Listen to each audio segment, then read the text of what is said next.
Bueno, buen día. Un gusto estar acá.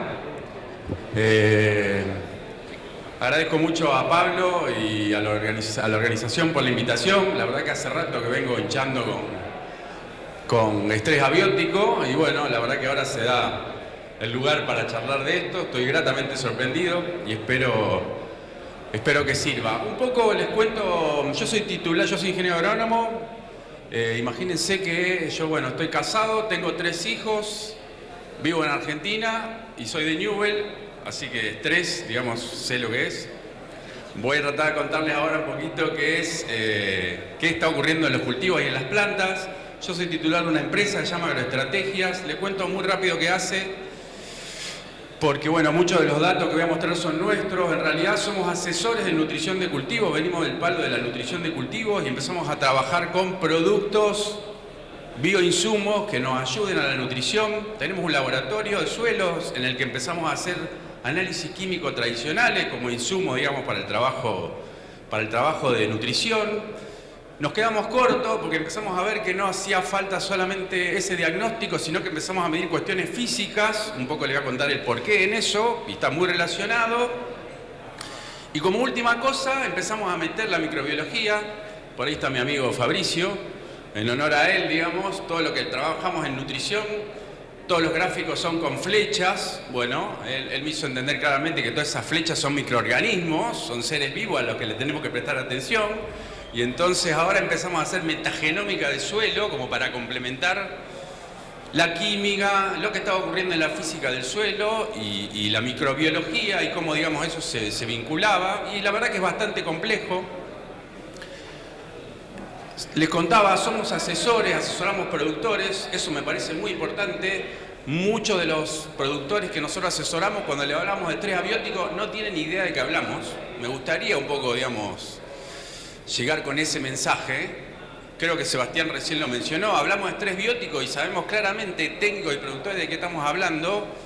Es más, si yo les digo que tengo una plaga en un cultivo de soja, creo que es irresistible para cualquier ingeniero agrónomo que me salga a decir acá cuál es el umbral, de larva, qué es el monitoreo y cuál es la solución, cuántos quintales se pierdan. Pero cuando empezamos a hablar de estrés abiótico, la verdad que entiendo que sabemos bastante poco y nos debemos muchísimo porque se lleva mucho potencial de rinde. Y también lo que hacemos en Agroestrategia son ensayos de eficacia de producto, de registro de producto, mucho también con bioinsumos, y ahí nuestros clientes son las compañías. Les comento esto porque estamos de los dos lados del mostrador. Nuestros clientes son productores y compañías. Y vemos, y acá vamos a hablar un poquito de bioinsumos, pero también quiero aclarar que esta problemática de estrés abiótico no se soluciona solamente con bioinsumos, es un manejo más integral.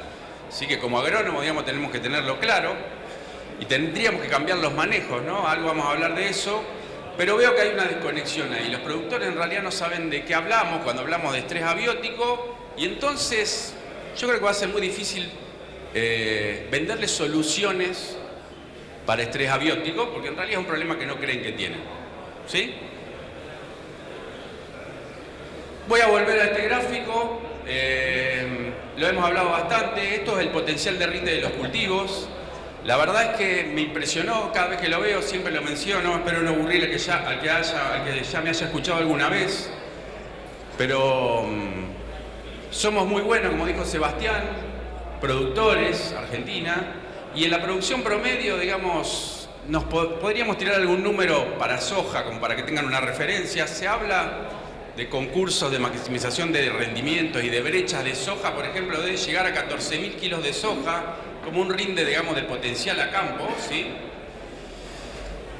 Bueno, Argentina saca en promedio, el promedio de Argentina de soja es 2.800 kilos, ¿sí? El promedio país, que entre paréntesis les comento está estancado hace muchísimos años, eso nos habla muy bien de la tecnología, de cómo se está incorporando.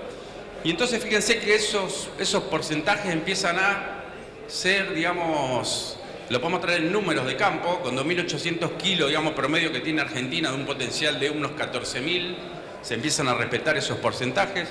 Somos muy buenos manejando estrés biótico, como hablábamos recién y como contó Sebastián, muy buenos, ¿sí? La verdad que somos muy buenos y ahí capturamos un 30-35% de rinde, ¿sí? Así como les comento este ejemplo de soja, podríamos hablar de otros cultivos. Y la verdad que tengo muchísimos amigos que me joroban con este tema, me dicen, bueno, Wenceslao, vos que sos tan capo, que das esas charlas espectaculares, che, ahora llovió, saqué 6.500 kilos de soja. ¿Qué me decís? Bueno, te felicito, la verdad que me parece espectacular. Sé que todos ganamos plata y sé que mucha gente me dice eso. Es más, me agrega, yo que vengo de la nutrición, saqué 6.000 kilos de soja, o voy a sacar con 60 kilos de super simple únicamente, e inoculante. Le digo, bueno, te felicito. Te cuento que el potencial de rinde es 14.000 kilos. En realidad nos estamos perdiendo 8.000. La verdad que me parece que estaría bueno que no te quedes, digamos, con ese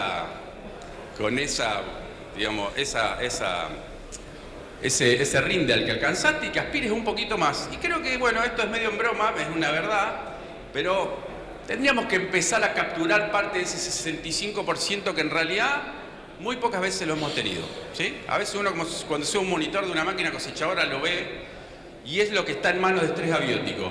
Y la verdad que cuando empezamos a ver cuáles son los parámetros que golpean los cultivos por estrés abiótico, lo primero que me surgió decir a mí es, no tenemos nada para hacer. La verdad que esto está en manos del clima, muy poco por hacer. La verdad que después nos pusimos a ver un poco más y vimos que tenemos muchísimo para hacer con esto, ¿ok? Pero me parece que lo principal entonces es ver, imagínense la plata y la rentabilidad que hay en un 65% del potencial de rinde que se pierde en manos de estrés abiótico, ¿sí? Yo creo que debe ser el primer congreso de estrés abiótico o jornada de estrés abiótico que se hace, ¿es así? Se lleva 65% del potencial. Imagínense las jornadas, congresos que hay para estrés biótico. No la estoy criticando, participo de todos, no se me tome a mal. Pero se lleva un montón de plata, un montón de rentabilidad, se nos lleva un montón de potencial, ¿sí?, de los cultivos. Les digo esto y les insisto, tenemos que aprender muchísimo de esto porque podemos ganar mucha plata y aumentar mucho la rentabilidad, ¿ok? Les quiero decir, parte de esto, como les mencioné antes, no es solamente en manos de los bioinsumos nos empiezan y bioestimulantes nos empiezan a dar una mano en esto. De hecho, yo me metí en este tema por el lado de los bioestimulantes. Pero bueno, esto es un manejo más complejo que tendríamos que hacer en el replanteo, ¿no?, de los esquemas productivos que tenemos. Y bueno, y la verdad que lo que empieza a pasar es el cambio climático. Creo que Prometeo ya habló bastante de esto, así que no me voy a meter mucho. Pero bueno, empezamos a tener factores extremos, digamos, cada vez más frecuentemente. El 2024 fue creo que el año que mejor los mostró. 151 fenómenos sin precedentes. O sea, esto en los cultivos nos está pegando como siempre, nunca ocurrieron. Y entonces yo les pregunto, en los manejos de cultivo, en el año 2024 hubo 151 fenómenos sin precedentes. ¿Ustedes cambiaron algo en el manejo de los cultivos que están haciendo? Bueno, muy bien, ahí, muy bien, te agradezco, Fuiste el único que me respondió de un auditorio muy grande, pero no, la verdad que es muy poco, ¿sí?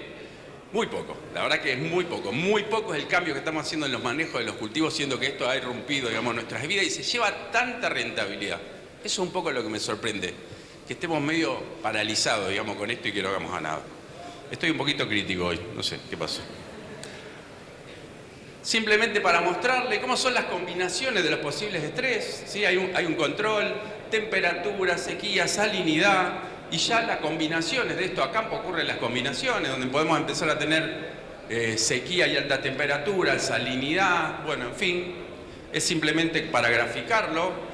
Les cuento, por ejemplo, nos sorprende, nosotros tenemos laboratorio de suelo en agroestrategias. Córdoba se está sodificando, empieza a aparecer sodio, se está salinizando de alguna manera, así que esto empieza a ser una problemática tanto sobre riego como en secano, lo estamos viendo en los análisis, hay varios reportes de eso. Y un poco traigo esta foto porque esto que yo hoy los estoy pinchando como para que reaccionen, me pasó a mí.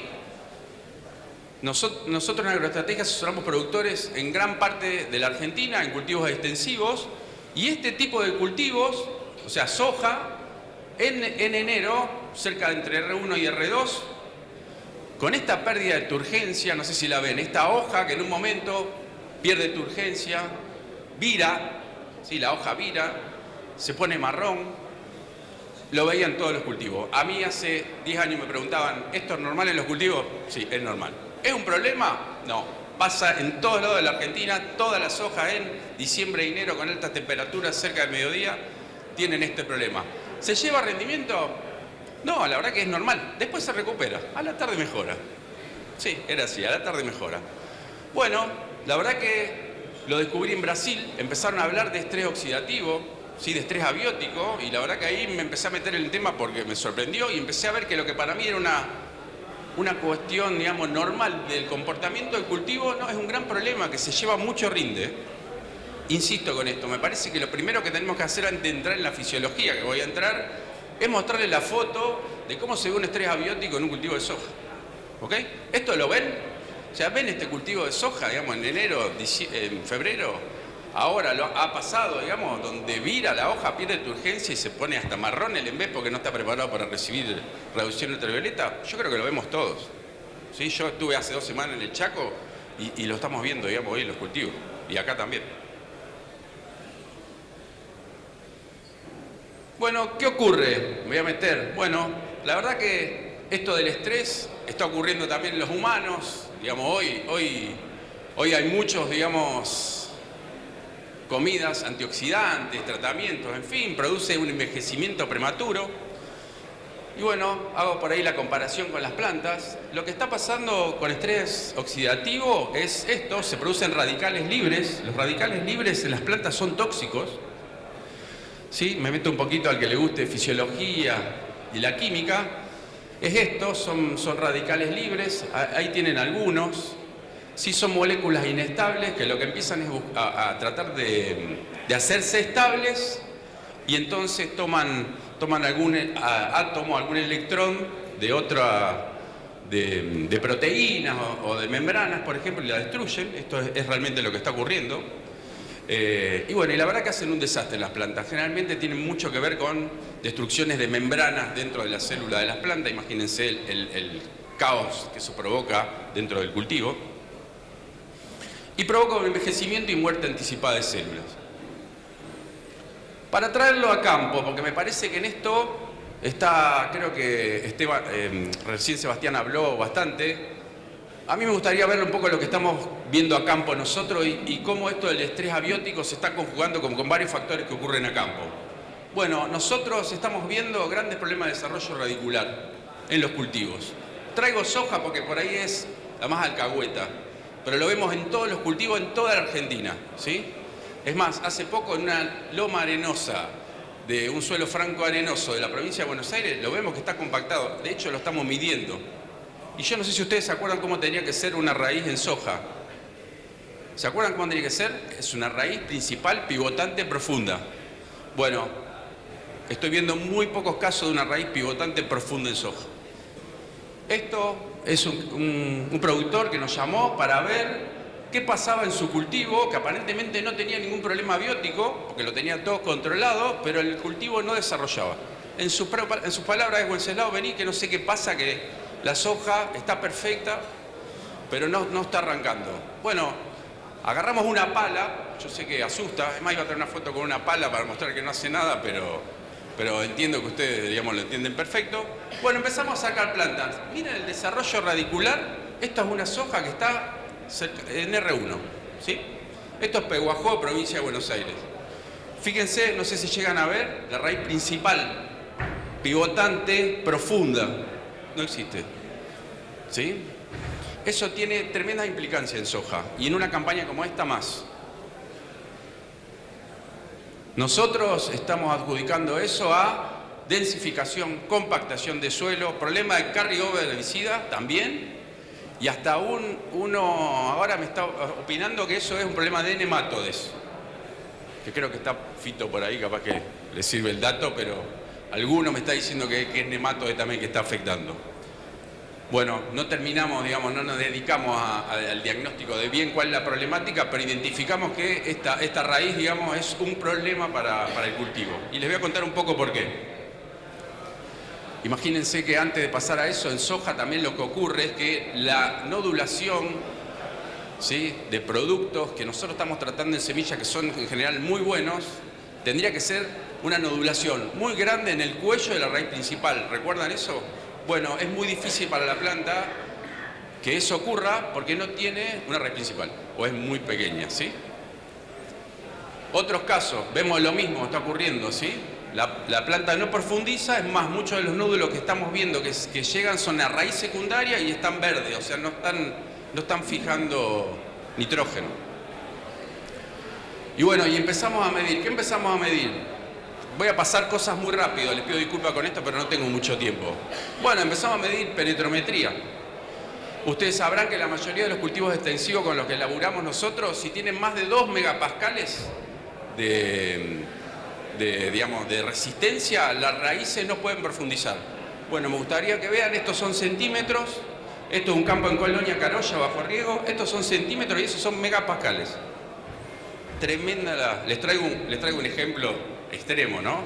Pero llegamos a tener 4 megapascales en alguna profundidad. ¿Eso qué nos provoca? Bueno, así como le mostré en soja, le muestro en maíz. ¿Sí?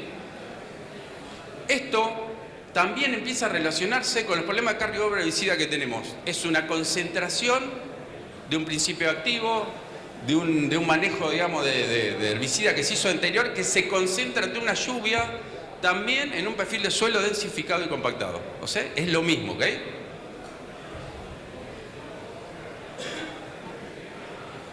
¿Qué empezamos a hacer nosotros en la agroestrategia? Y espero que acá no se me tiren a la yugular. No voy a decir que la labranza es la solución a este problema, quédense tranquilos. No creo que en algún momento habría que hacer alguna labranza, pero es complementario. Les repito, creo que esta solución es más integral. Y acá la otra vez me salió una frase que es para una campaña de marketing, pero lo que pasa en Argentina es que este problema de que no se generan buenos desarrollos radiculares es un problema que nadie quiere solucionar de raíz. Parece joda, pero es así. Nuestros clientes contratistas nos dicen: mirá, está compactado el suelo, la raíz no crece, habla con el dueño del campo, yo estoy por una campaña acá. Ok, vamos a hablar con el dueño del campo. Che, dueño del campo, ¿querés que solucionemos este problema? Habría que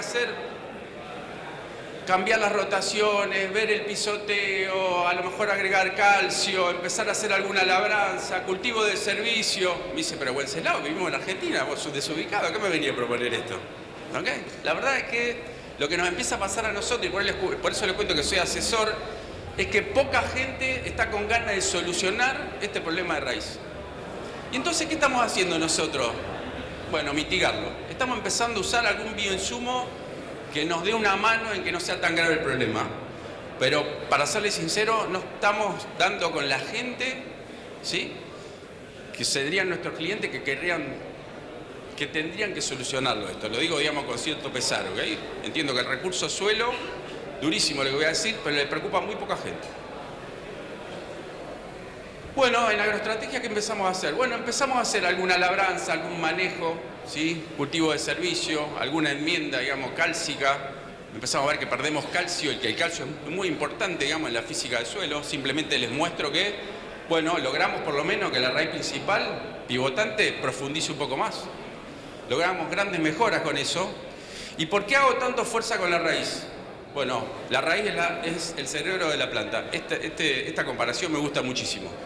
Es el cerebro de la planta. Y les voy a contar muy rápido por qué.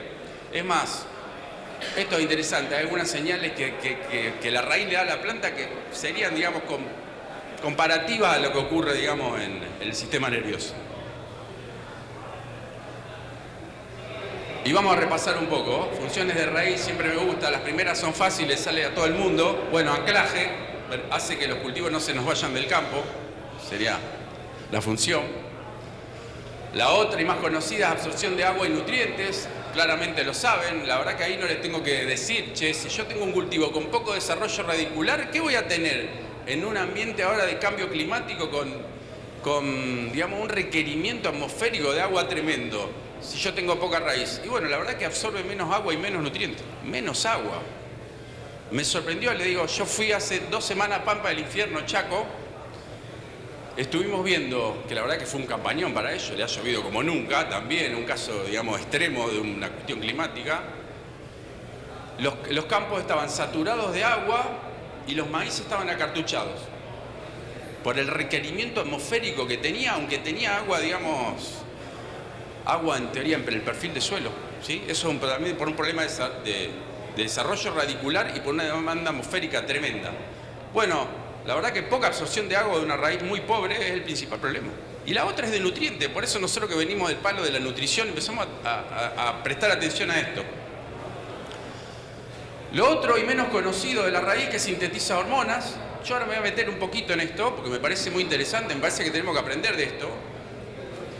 Lo otro que hace es la interfase con el microbioma del suelo, o sea, todo lo que ocurre en una planta y cómo recluta, ya que estamos en un congreso de esto, en una jornada, y cómo recluta microorganismos, lo hace a través de la raíz, o sea, libera exudados, digamos, crea simbiosis, las relaciones que hace las hace a través de la raíz. Si tenemos una raíz pobre o pocas raíces, esa vinculación se ve afectada.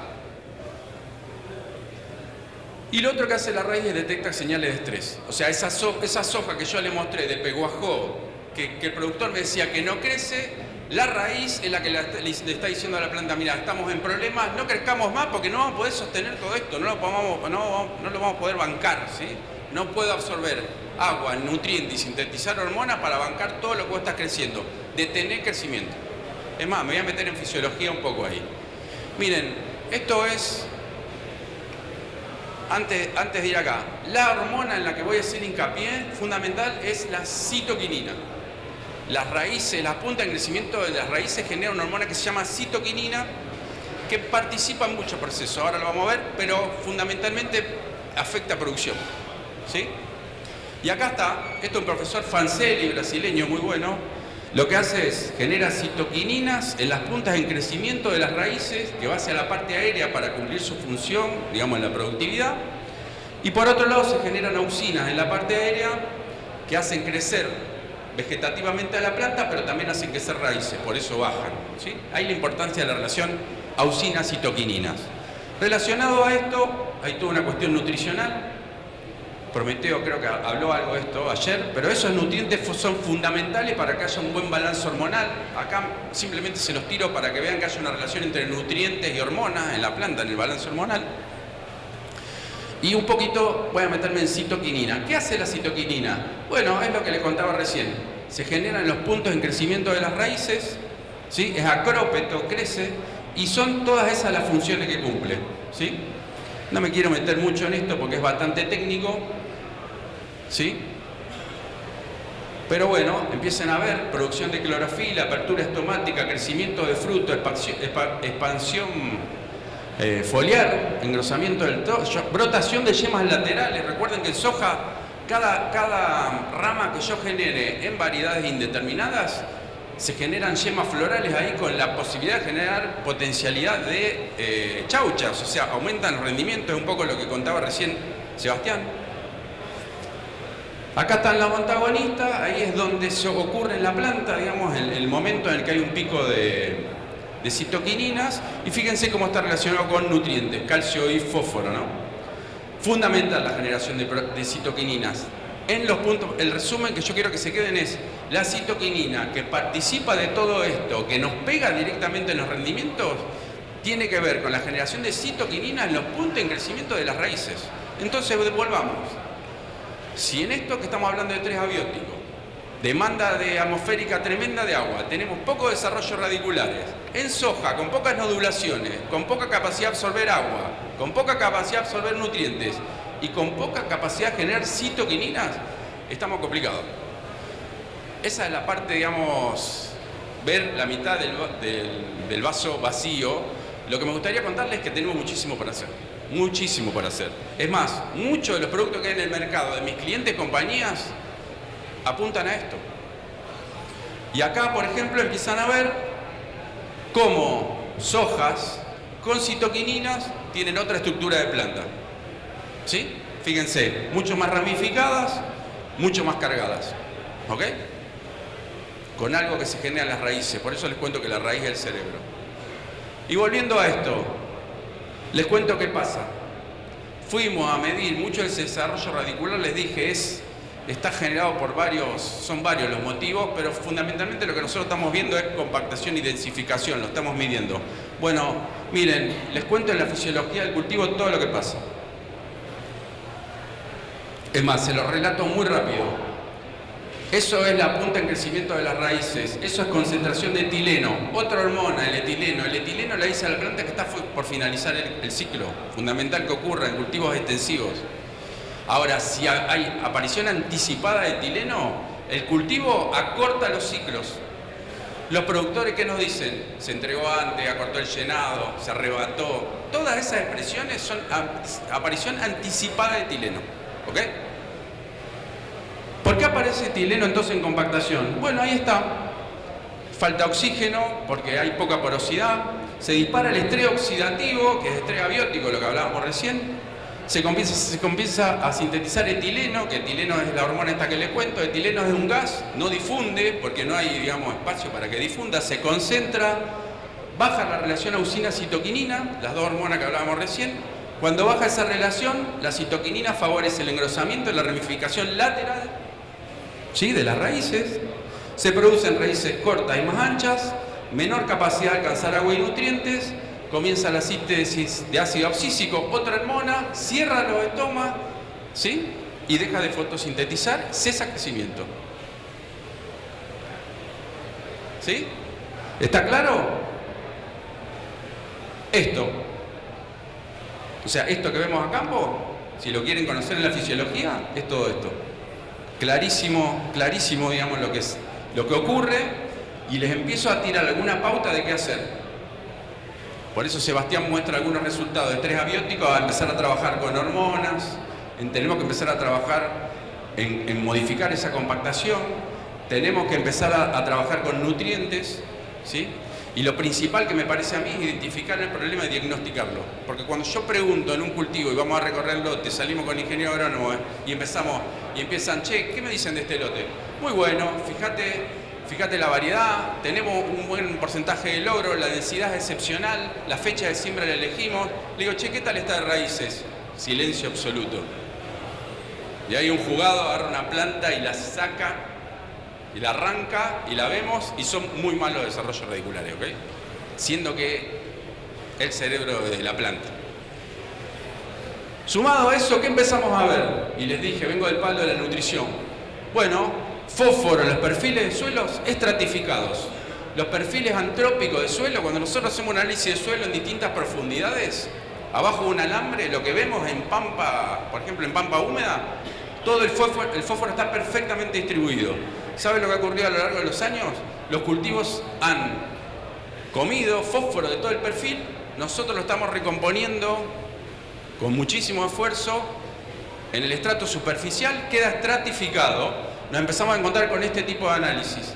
28 partes por millón de fósforo Bray Kurtz número 1 a los 0,20 y 2,3 partes por millón de fósforo en los 20-40. ¿Saben qué hace la raíz? No busca fósforo. También. ¿Por qué? Porque lo tiene arriba, se lo estamos dando con la fertilización, no estamos recomponiendo los perfiles de suelo con fósforo en profundidad. Estoy súper exigente hoy. Me encantaría que todos los perfiles de suelo tuvieran fósforo a lo largo de todo el perfil. ¿Por qué? Porque la raíz ahí buscaría fósforo en los perfiles en profundidad. Lo que estamos haciendo encima ahora con fósforo cuando fertilizamos es estratificarlo más y hacer que la raíz no crezca. ¿Les tiro alguna idea? Bienvenidos sean los cultivos de servicio que mejoran el ciclaje de nutrientes de eso. Si logramos mejorar esa compactación y densificación, eso va mejor. Y las estrategias de fertilización fosforada tendrían que ser distintos. Ayer se habló algo de solubilizadores de fósforo.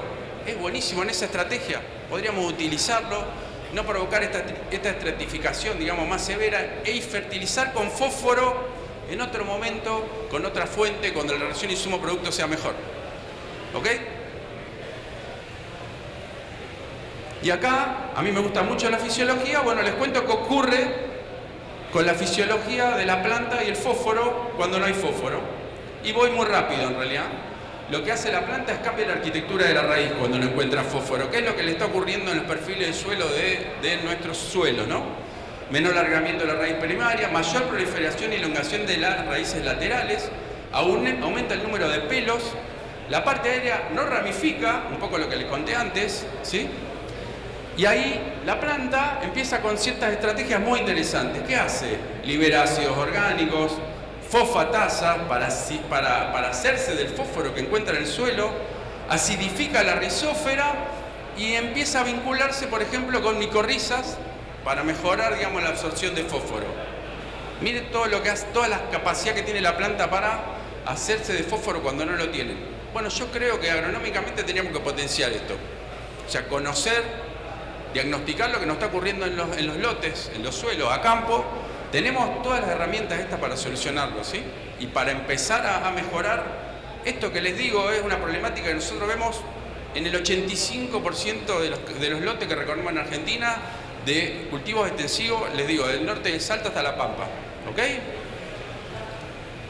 Y podemos hacer crecer raíz, y ahí ya no me voy a meter tanto en resultados y demás, porque la verdad que yo quiero hacer hoy hincapié en que nosotros tenemos un problema de estrés abiótico, que tenemos un problema realmente en los lotes, que podemos diagnosticarlo. Es más, Seba se metió con el tema de déficit de presión de vapor, nosotros también lo estamos haciendo para diagnosticar estrés abiótico. La verdad es que lo que nosotros estamos viendo es que si usted agarra una pala y ve que un cultivo de soja tiene una raíz así, ese cultivo va a tener grandes problemas de estrés abiótico. Grandes problemas, ¿ok? Simplemente con eso. Me gustaría que lo empecemos a ver.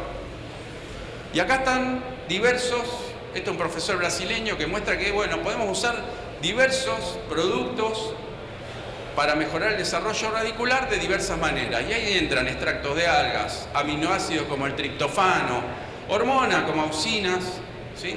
Nutrientes, zinc, que ahí hay toda una conexión entre triptofano, auxinas y zinc, que tampoco tengo tiempo de meterme, pero el triptofano, el zinc es precursor del triptofano y de la hormona auxina, y ácidos húmicos. Otra vez en homenaje a mi amigo Fabricio Kazán, ahora se sabe que Azospirillum genera auxina.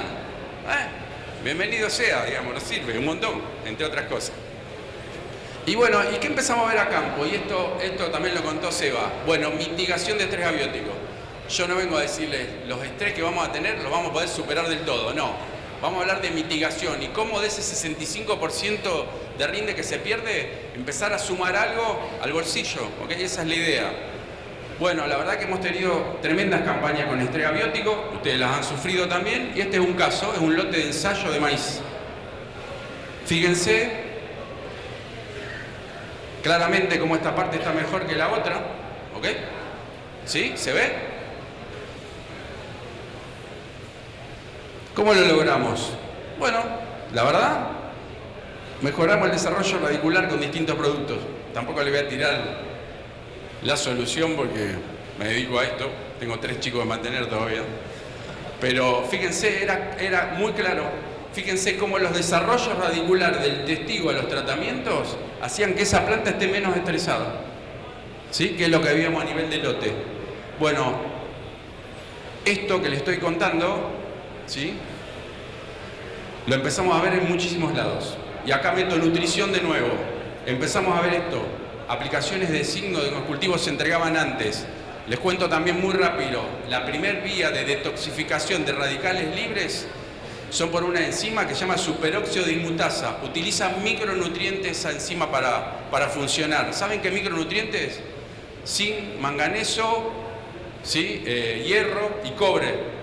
Deficiente que tenemos nosotros en gran cantidad de los suelos, zinc y manganeso. Cuando aplicamos zinc, ¿qué vemos? Bueno, que luchamos contra el estrés abiótico, por ejemplo. ¿Sí? Ensayos donde esto es Rojas, acá cerca, provincia de Buenos Aires.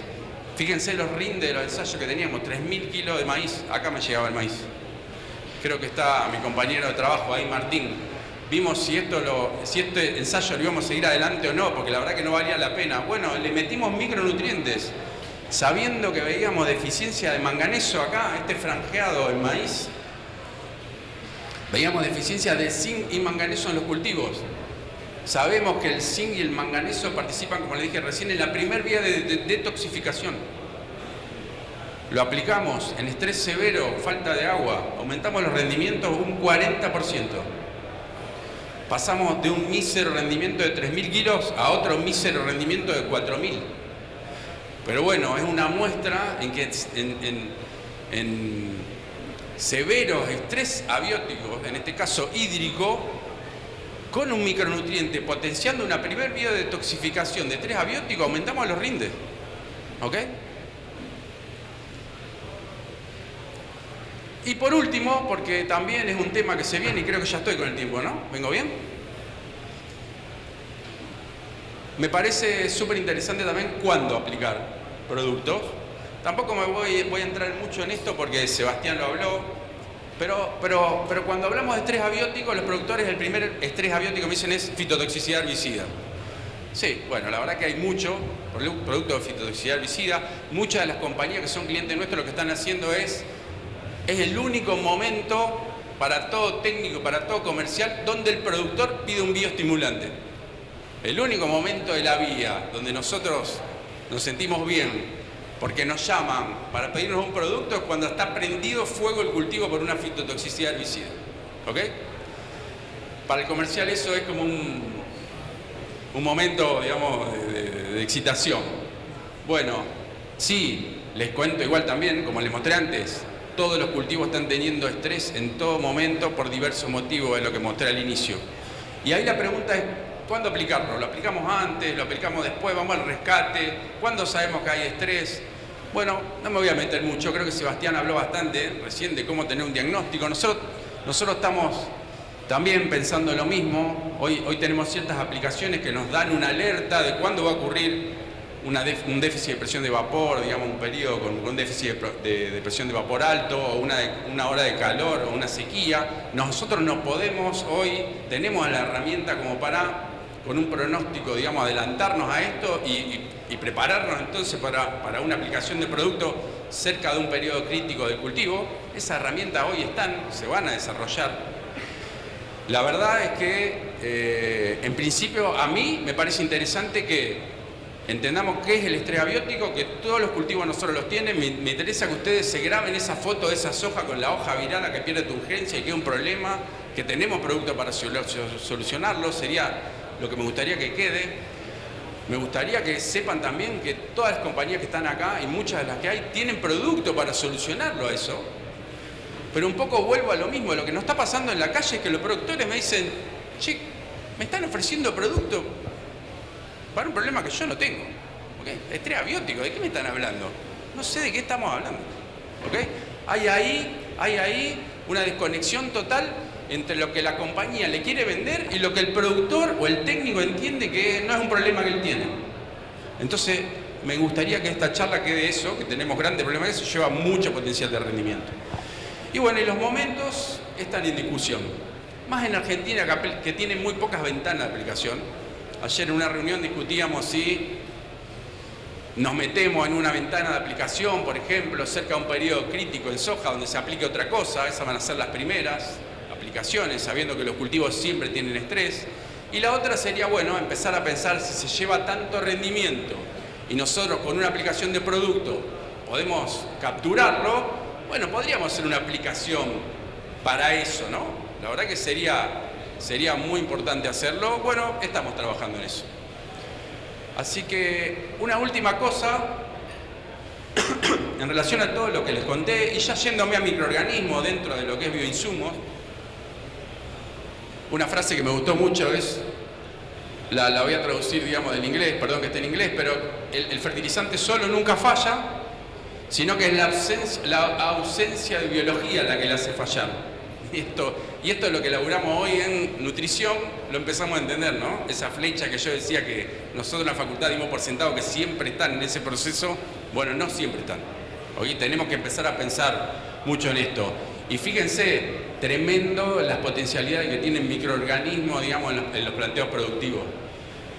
Por ejemplo, Suspirillum comparado con urea, y estos son números muy grosos, ¿no? Pero aumenta el 30% de la eficiencia de uso del nitrógeno. Bacillus, 300% la absorción de fósforo, un poco lo que yo les contaba en la problemática de fósforo que tenemos, ¿no? Micorriza multiplica por 100 la superficie, digamos, de las raíces. Fíjense con los problemas radiculares que yo les conté que tenemos hoy de desarrollo. La verdad que sería un aliado tremendo, digamos, en esta problemática que nosotros tenemos, ¿sí? Bueno, y así con el resto. Así que bueno, este es el mensaje final que les dejo, que me parece que tenemos que incorporar toda esa problemática. Espero le haya quedado la inquietud. Gracias. Fuerte el aplauso para el ingeniero Wenceslao Teferina, a quien le agradecemos.